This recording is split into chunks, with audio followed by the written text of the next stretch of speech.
Most of them arrived by train in the Delaware Water Gap. Most of them were picked up by a buggy drawn by a horse and brought to Shawnee. Most of them stayed for months. They didn't come in and check in and just stay for 2 or 3 days. They stayed for the entire summer. A storied tradition of hospitality on the Delaware. Hi, everyone. It's Jim Hamill, your host. Welcome to Pocono Mountains Podcast, Season 6, Episode 7. We're heading to the banks of the Delaware River to explore one of the region's most storied destinations, the Shawnee Inn and Golf Resort.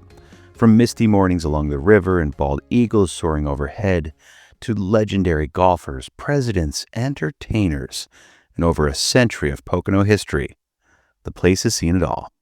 Chris Barrett's guest on the upcoming Pocono Perspectives is Rob Howell, General Manager of Shawnee Inn and Golf Resort, who takes us on a journey through time.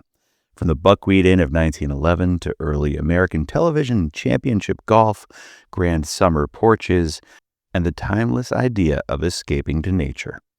More on that in just a bit. The Poconos is a year-round destination for millions, with 2,400 square miles of mountains, forests, lakes, and rivers, with historic downtowns and iconic family resorts. It's the perfect getaway. You can always find out more at PoconoMountains.com or watch PTN, the Pocono Television Network, streaming live 24/7. Now, back to the episode. A journey through nature, history, music, golf, and the enduring spirit of the Poconos. Our thanks to Rob Howell, General Manager of Shawnee Inn and Golf Resort, for sharing these stories, legends, and heart behind one of the Pocono Mountains' true grand dames. Here's a listen to Chris and Rob. Enjoy. Rob Howell, General Manager at the Shawnee Inn and Golf Resort. When I say the word nature, what do you think about when I say the word nature in relation to Shawnee? There's so much to talk about when you say nature with Shawnee. We're located right on the Delaware River. The Delaware River, which has been voted the River of the Year this year and in previous years because it's so beautiful and so natural. We're right on the edge of that. We're right across the river from New Jersey and Worthington State Forest and the Appalachian Trail, which is on the top of that. So when you say nature, it's really what we're all about, getting our guests out into nature. One of the first places I stayed when I came back up here was at Shawnee. When I came out in the morning, the fog over the mountain and the river itself, I was like, wow, it was just so gorgeous. So when Shawnee first opened in the 1900s, that area was very much populated with resorts. So that was really kind of the first area, you could say, right, the Pocono Mountains was developed for that purpose. Yeah, I mean, Delaware Water Gap, certainly, a lot of resorts. That area, that's what brought the original owner or the builder of Shawnee to here. He vacationed at all those places and said, this is so great. He found this spot. He built Shawnee, and he built Shawnee with 12-inch thick steel reinforced concrete. So the first advertisements in the New York papers and everywhere is first fireproof hotel, because of course all the hotels were catching on fire because they were wooden and some of them were burning down. And of course we lost a lot in the early days of the resorts in Delaware Water Gap. Back in that time were a lot of the visitors coming from Philadelphia and New York. So most of them came from New York. Most of them arrived by train in the Delaware Water Gap. Most of them were picked up by a buggy drawn by a horse and brought to Shawnee. Most of them stayed for months. They didn't come in and check in and just stay for 2 or 3 days. They stayed for the entire summer. Families would stay. Maybe someone would go back to work, come back on the weekends, or spend a couple weeks, but they would stay almost the entire summer. Was it true that the reason why they stayed was because the cities weren't as sanitary as they are now, and that was a part of it? Was that part of it? That was part of it. Part of it is the heat, no air conditioning, crowds, and again, it made them be able to get out into nature. And what was it like at one time when that was built, when Shawnee was built? It was built in the early 1900s. So it's funny, we talk about out with the old, in with the older, because going back to the time when it was actually not Shawnee, but the Buckwheat Inn, and it had its own farm, and it had its own dairy, and it's had, a lot, it had its own pheasantry and got its own food and everything from right there. Amazing that, those are the things we like to do now. So it was like the original farm to table. Yeah. Wow, that's and what was it called before, Shawnee? It was called the Buckwheat Inn. So it opened as the Buckwheat Inn in 1911. When Fred Waring bought it in the early 40s, he changed the name to the Shawnee Inn. So who was Fred Waring? So Fred Waring is a national band leader. He was a famous sort of choralier band leader. He had the first sort of variety show on TV in the early 40s. So he was really one of the first people to have a variety show on TV. He bought Shawnee and he used it. So he would bring out a lot of his musical talent. He would do his shows from Shawnee. He would do them from the poolside. He would do them from the local playhouse we have. So he really used Shawnee as his sort of a home for all of his musical offerings. So when in early television, they were tape, or I guess that was before tape, they were transmitted from Shawnee. Yes, some were, yes. Wow. So like the old Dumont network maybe, or some of those are going way back. Way back. Wow. He has some other history in Delaware Water Gap, right? Well, he owned the Castle Inn, which is in Delaware Water Gap, and that was where he did his publishing, and then he also did his choral workshops. People who were in his choral group stayed there. They would do a camp, they would practice, and then they would travel throughout the country. The guy who made America sing, Fred Waring. So, and we've all heard of the Waring blender. So how does that all happen? Waring did not invent the blender, but the guy who invented the blender, he actually gave the money to and backed the building of that blender in the very beginning. And then that's how it became the Waring blender.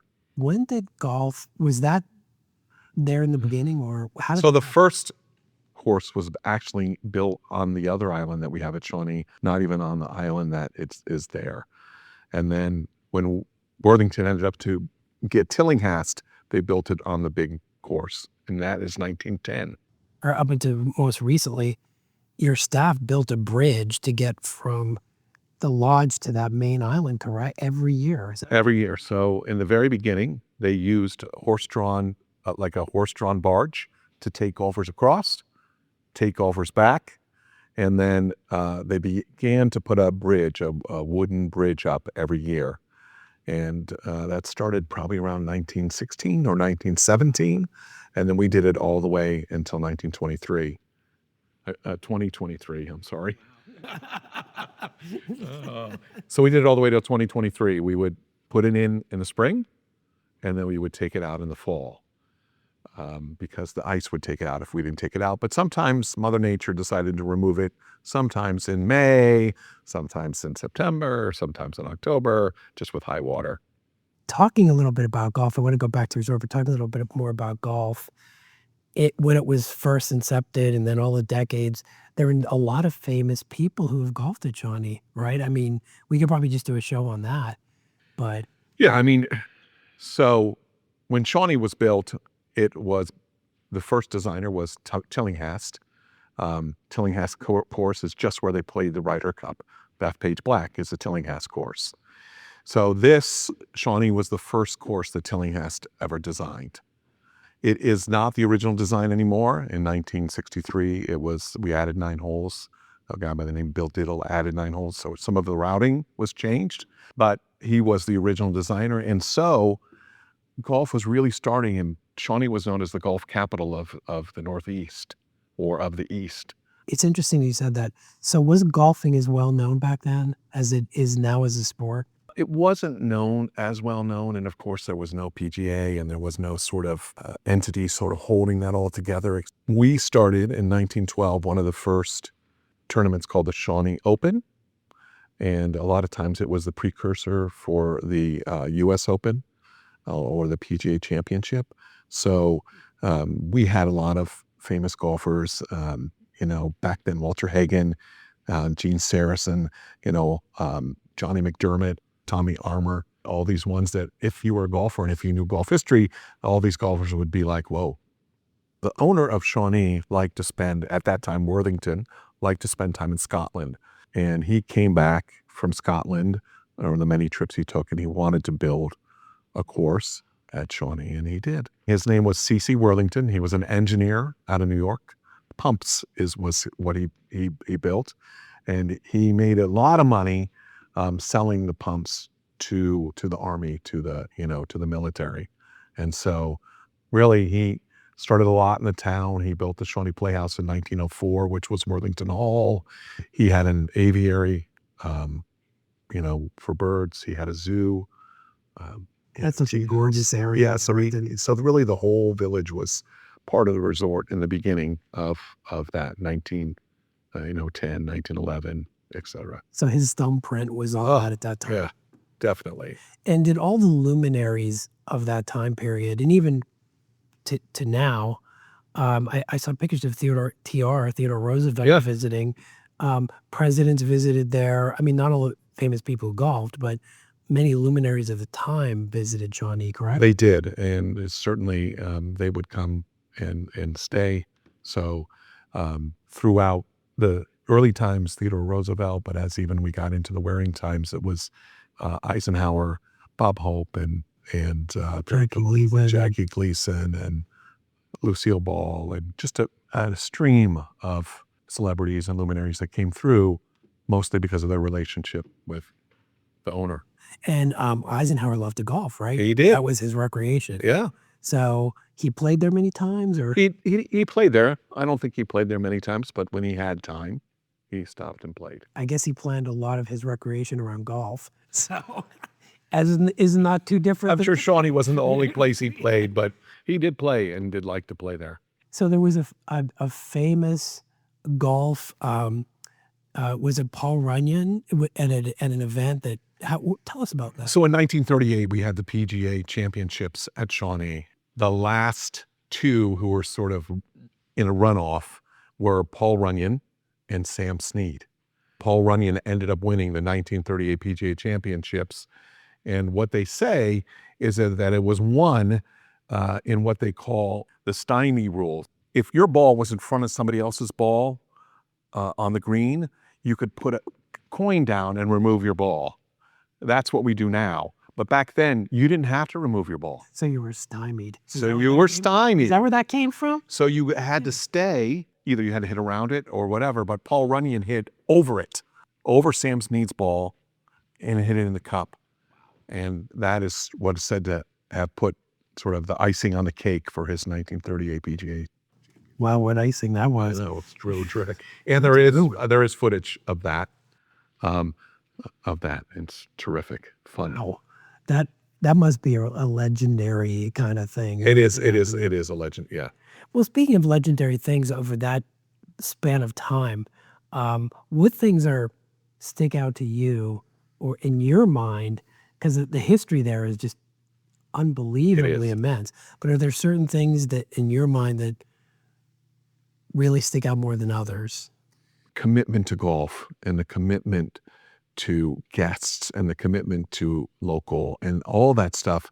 But over time, some of my favorite things about it is that it really is a place that people came to just relax and get, just a respite and get away from all the stuff that is crazy. I love the porch in the front of the building with all the rocking chairs and the tables where you could just have beautiful view dine of the beautiful view of the river. I mean, that's just that alone, thinking about that makes you feel. Many of the guests, that's their favorite thing to do, get a cup of coffee, get a cocktail, get something and sit on that porch and watch the river, watch the other people, listen to the birds. It's just, magical. And I think your team members are amazing because I remember we shot, he's your director of recreation time. This was a few years ago. Yeah. But he took us out on the river. He took us over to the island and he showed us an eagle's nest. Oh, yeah. Can you talk about that? Because I think that's so fascinating. So we've had an eagle's nest on that island for, I want to say 15 years now. And this is on the Gulf Island where many golfers go every day. And many golfers don't even know there's an eagle's nest there who golf unless you just look up and there it is. And it's It's huge. I remember seeing it. And amazing. And if you're lucky enough, you're seeing, the mother or the father, or whoever it is, carry a fish in to feed the fledglings that are in there. We've probably had at least one, but up to 3 fledglings every year for 15 years. But the way he described it, he really brought it to life. Even though we didn't see anything at that time, but he described it just the way you did. It made you kind of feel like, wow, I gotta want to come back to see that. Yes, I remember him saying, because we went out on the river, it was a pretty calm, very calm day. And he said some of the best freshwater fishing in the United States is on the Delaware River. It is. And it's recognized by a lot of folks who fish, and they come there just to fish. There's a lot of fishing. And of course, in the main river itself, there's a lot of bass, right? And there's a lot of walleye, and people come to fish that. The streams that feed off of that amazing river are trout, and there's a lot of brown trout right there to be caught. So how long have you been in Shawnee? Tell us about your background. You and I have talked a couple of times, and you have a really neat background. So I came in for the first time in 1994. I was brought there by I worked for a hotel management company who was hired by the owner. And he just one day said, they called me and said, January 4th, you need to be in Shawnee on Delaware, Pennsylvania. We're taking over a resort. Did you know where I was at the time? Of course. I said, where? What are you talking about? And then I had to get out one of those things called, remember, a map? A map. Yeah. Right? So that I could figure out where I was going. I sure do. And I drove there, and it was winter, and there was barely any lights on. And I'm driving down this because when you drive into Shawnee, you drive down the big hill, right? And then you turn into the resort. I drive down this big hill, and I look over and I see a few lights, and I drive in, and there's just snow everywhere, and there's hardly any lights. And I said, they sent me to The Shining. Just because, right? What do you know? But it's not, and it's great. But it is, this big, a beautiful resort right there in the middle of, and snow everywhere. It's still great. Yeah. Oh yeah, it's just gorgeous. But so I came here to just as a transition team, and that was 30 years ago. 30 years ago, and you're here. But what happened after that? Like before that, you're really into theater. Yeah, I've done a lot, and I ran the Playhouse at Shawnee for a while. That's what I wanted. Right. Yeah. So yeah, getting there, and I had done a lot of theater, and I'd done that in the past. When I got to Shawnee, the gentleman who was running the theater was leaving, and they're like, "Does anybody know anything about theater?" And I said, "Well, I've done it," and so I ended up running the theater for a good 5 years, probably. That's a pretty heavy reputation. Yeah. The Shawnee. So there's been a lot of people there. So at the time, it was a summer stock theater. Okay. We would go to New York. We would audition. We would come home from there and cast the shows. Those actors would come in and be there for most of the summer, and they would sort of be in this show, they'd be in that show, and then, then go home. But yeah, over the years, there's a lot of folks who came to Shawnee and have been on Broadway and done a lot of great stuff. So there's another whole aspect of famous people who have been there, right? And is that what you refer to as summer stock? Yeah. That type of production, Yeah. right? And the one I always wanted to ask you, and I've never asked, the main building itself, how close does that look to what it originally was, has it been added on to a number of things? So it hasn't really been added on to at all. But the porch used to wrap all the way around. So sometime in the 70s, they sort of enclosed this side of the porch and around and over the golf shop, because you used to be able to basically be all the way around. And so they did enclose that. And the lobby, you used to walk into the lobby and you would look to the left and it was just wide open. At that same time, they made some meeting rooms in that lobby. So Charlie had hired a company called Harrison Conference Center to sort of manage the resort and I think get meetings and get things there. So those are the changes that really happened, is they sort of closed off and made some meeting space on that main floor. If you're coming to the resort, essentially where the sleeping rooms are, they're fairly what they were. With upgrades, of course, but they're fairly what they were back in the early days. Sure. When you walk down the hallways, you can look up and you can see the transom up there when there was no air conditioning, where it used to open, right? and now you've sort of closed it off. And You've also had, there's a brewery now on property. So what about that? I would say in the late 90s or, 97, 98, they added, ice skating rink. And that ice skating rink was really attached to the resort, and it lasted until sort of the high water events that we had down there. I don't like to use the F word, Term, yeah. Yes, sure. but it sort of stopped us from being able to have the ice arena. It sort of floated out all the stuff. It had it too many times. So it sat dormant probably for 3 or 4 years, and then we put the brewery inside of that structure. And then COVID came, and that's sort of what sparked the beer garden that we put in outside, and sort of made it this big, right. It sort of made it this big business, and really took off. And the owner's daughter's husband, Michael Albert, sort of took the reins on that to sort of push that. So who are the current owners now? So Kirkwood family. Kirkwoods are the current owners, Charlie and Ginny, and then their kids. How long have they been operating it? So they started in 1977. So, Wow. many years now. And they started, what's funny, a guy by the name of Carl Hope owned it for a few years between Charlie and Fred. Carl built a ski mountain and had Jean-Claude Keely as his, guy who was helping him market it. And then he also started timeshare. So he really changed the face of Shawnee. He made it a year-round resort, because until then it was seasonal, open in May, close in October. And the ski resort's still operating. And the ski resort, when he built it, it was 6 trails. It started from the top, not from the bottom, and it had a trailer at the top where you rented your skis out of and got your stuff, and then you skied down, and then you were brought back up. And it had 6 trails at the very beginning. Carl Hope, he had a big impact on the northeast area of Pennsylvania, but he started that. Mr. Kirkwood, of course, took timeshare and made it brought it from, a handful of timeshare units to almost 500 or over 500 units. So we're jumping all around date-wise and time-wise, but no, it's great. I love it. But the one thing I wanted to ask before I forgot is the guest of today. Yep. What do you think excites them? What excites them the most about Shawnee? What excites them the most, do you think? Well, I think it's all the things they can do there. I think it's being able to come and go on the river, take a hike on the Appalachian Trail, play golf, or not do anything. Right. Go sit by the river, De-stress, turn off your phone, right, and do those things. Certainly some of the favorite things they do are the campfires that we do every night. That's one of the most favorite things that the guests have.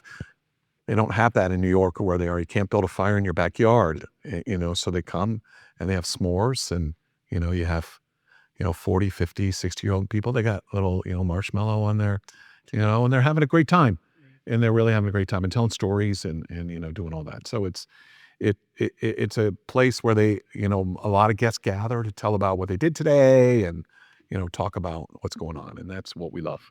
We know the other thing too, you guys were early adopters of glamping. Oh yeah. Talk a little bit about that, because your experience there is really neat, I thought. So we started glamping, and the first glamping that we put it on the Gulf Island. You had to get in a canoe, take the canoe out, you would get out, you would walk up some steps that we put in, and then there would be this little enclave with 5 glamping tents in it. They're also like yurts. They were almost like yurts, right? Away. Yeah. And they had queen-size beds in them. They had electricity. They had, they had everything that you would want. There was a fire pit. We had a glamping attendant who would come out and had drinks for you and would make the fire, and you would sit around with folks. And then in the morning, when you got up, they had coffee, and they were making breakfast over the fire. I remember when you told me that the first time. So that take on glamping was great, and truly, people loved it. There wasn't a lot of people doing glamping, especially in the Northeast. Not the way you were doing it, Stanley. Yeah. I mean, your glamping experience was, I think, way above and beyond to launch it almost, and people were aspiring to that because it Yeah. was very well done. And so now we still do glamping. COVID, we stopped doing it on the island because the communal experience was frowned upon at that time. And so we have a couple glamping tents that are right by the river.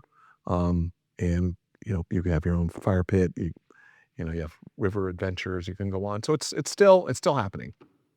Rob, I know we could talk all afternoon, which I love to do. I love to talk to you, but I have to ask, what excites you most about Shawnee and about the Poconos specifically? And what excites me the most is just that the Poconos is such a unique destination. It's a place that you can get so much, I would say, diversity of what you can do from, this hometown charm and being able to walk through villages like Jim Thorpe or Stroudsburg or other places, the wineries that we have, the beverage trail, those things that we can do, the history that is at Milford and, the Pinchot Museum, or the history we have in Stroudsburg, or the history we have in other ways. So if your interest lies in history, if your interest lies in nature, if your interest lies in shopping, whatever your interest lies in, the Poconos, you can come here and just really have a great time. And what about Shawnee? What excites you most about that? Well, what excites me most about Shawnee is our vision and what we talk about with our staff is that what we want to do is we want to create an experience that is unique to Shawnee that you can't get anywhere else. So what's exciting is trying to do that with the staff, trying to have things that they do, that we do, that the guests just love and can't get anywhere else. There's not a resort that has a craft brewery. There's craft breweries all over the place, but there's, we have one at the resort, right? And come and stay and you can go to the craft brewery. River trips, and you can go right from there and we'll take you and we'll guide you on that. And we do guided hikes and we do harvest trams and we do historic candle making trips and stargazing. So all these things, and there are other places that do that, but we just try to add our little bit. Well, your little is good. It's very good. And, the thing I love about Shawnee and Golf Resort is that there's not many grand old ladies left, and one of them is Skytop and one of them is Shawnee, and we're grateful for that. Rob Howell, General Manager of Shawnee Inn and Golf Resort, has spent some time with us today talking about all the great things at Shawnee. Rob, we want to thank you for being with us today. You're welcome. Good to, Thanks for having to be with really. you. My gosh, it's our pleasure, not mine, our pleasure. And you are watching PTN, the Pocono Television Network, and this has been Pocono Perspectives. As always, thanks for watching. Shawnee Inn and Golf Resort. Learn more at PoconoMountains.com. Thanks for listening to Pocono Mountains Podcast. We'll have a new episode each week, highlighting lots of the fun things you can experience while you visit the Poconos. Subscribe and leave a review and or comment on whatever platform you listen. All right, between you and me, my TV just got a whole lot smarter because now it's got the Pocono Television Network. That's right. Everything Poconos. Amazing destinations, where to dine, what to do, right there on your TV. Just search for PTN. Seriously, it's easier than finding matching socks. Chris, where's the TV remote? The Pocono Television Network on all your favorite apps.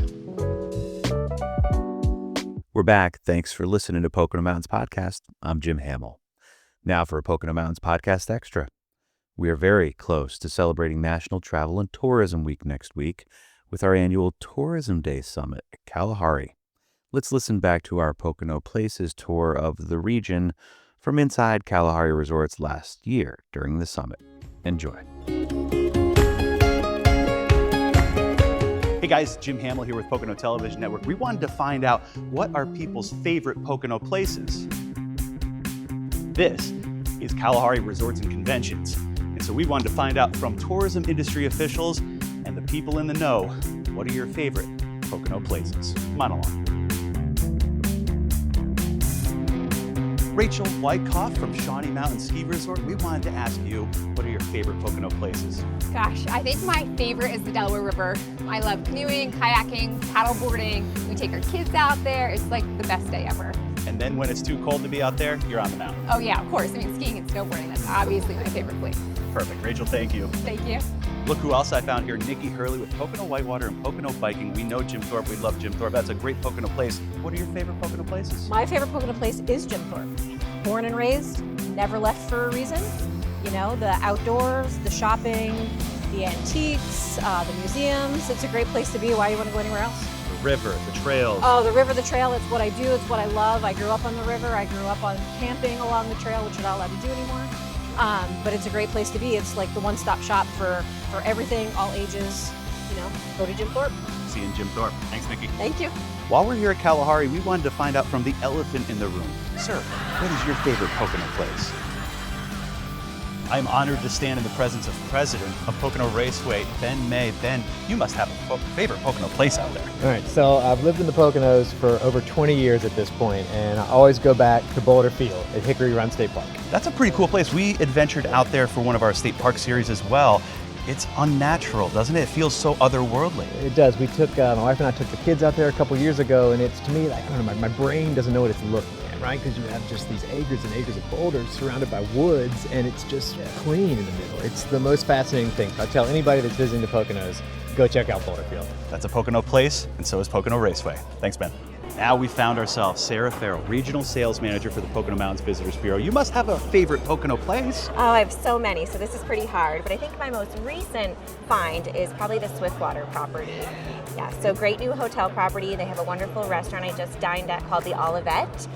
Just top notch, exquisite service, just fantastic all around. And that's a brand new place and a lot of other cool things around it to do, like water parks. The sake's right next door, so you got sushi and hibachi. Yeah, you can't go wrong with that, absolutely. They have a little bit of everything, which is wonderful. Great experience. Thanks, Sarah. Appreciate it. You got it. There are so many Pocono places. Make sure you find your Pocono place by heading to PoconoMountains.com/places. This has been Jim Hamill with the Pocono Television Network.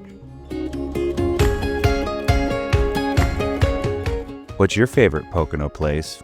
You can always find more Pocono places at PoconoMountains.com/places. We hope you enjoyed Pocono Mountains podcast. Please remember to subscribe anywhere podcasts are available. Come visit us in the Pocono Mountains. Plan your trip today.